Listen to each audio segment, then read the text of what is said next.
Bob Bertram, one of the founders of Crossings, once said, "What Crossings does for people who are not preachers is that it allows them to hear a good sermon, even if one might not be preached.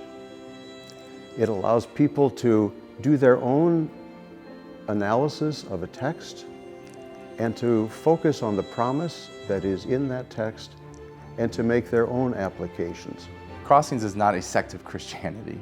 Crossings is a tool that we use to understand Christianity. It's also just a way of understanding life. It's a lens. It's a lens through which you view not only the text, but you view your life every day and how the cross and the promise of the cross is impacting your life every day.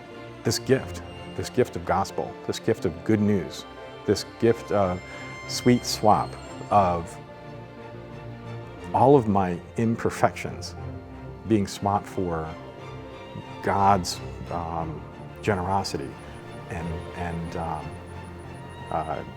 perfection, but God willing to swap that with me helps uplift me, helps me realize I don't have to close the gap myself. It's become such a way of life for me.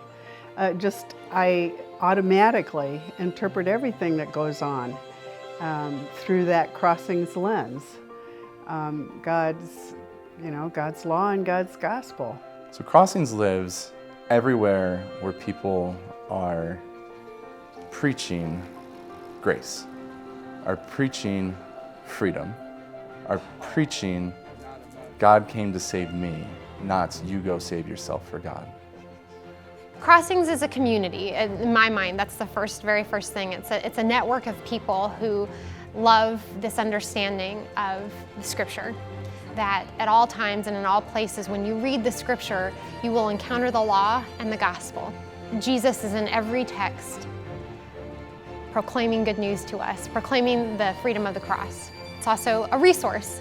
There are lots of really amazing people who write every week and share their writings and share how they're seeing the law and the gospel work in the text. The aha it's always related to a new view, or stand here and look at the cross and the Jesus and say, I never saw it like that before. I never saw how good it is. When we talk about good news, to keep those words initially separate, it really is good, and it is something new.